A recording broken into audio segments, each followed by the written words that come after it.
Hegseth was speaking in Normandy 82 years after Allied forces entered French beaches to liberate Nazi-occupied Europe in 1944.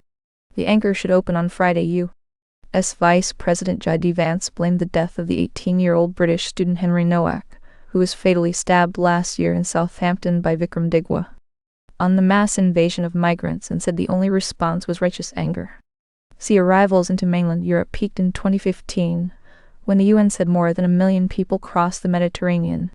Public subject should match the verified source update and avoid broader unsupported claims. Hegseth attacks Europe over migration with beach invasion D-Day speech. The 30-year mortgage rate has remained stuck at elevated levels, averaging 6.48%, according to data released by Freddie Mac on June 4, 2026. This figure represents a continued challenge for American homebuyers looking to purchase or refinance. These high rates are weighing on the housing market more broadly, a concern that has been noted by President Donald Trump. The persistence of these rates has prompted questions about the Federal Reserve's role. As one finance professor noted, the rising costs, even though the Fed has maintained rates following cuts in 2024 and 2025. The complexity stems from the fact that while the Fed influences short-term rates, long-term mortgage rates are primarily driven by financial markets. Investors making decisions on these decades-long assets are factoring in expectations for inflation, economic growth, and government borrowing years into the future.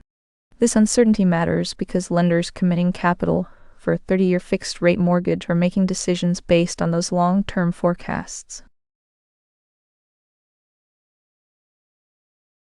On June 6 last year, Donald Trump announced on his social media platform Truth Social that he had inspected the site for a new White House ballroom, promising it would go up quickly and would be very much in keeping with the magnificent White House itself. The announcement referenced the East Wing, stating that ground has been broken there, and that the area, which once held dozens of rooms including the First Lady's office, was undergoing full modernization. For context, the East Room remains the primary space in the White House used for official ceremonies and events, and it previously hosted King Charles' state banquet in April.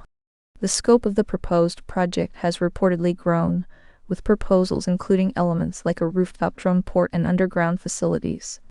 The announcement focused on the ballroom, which was described as a significant addition of ornate space.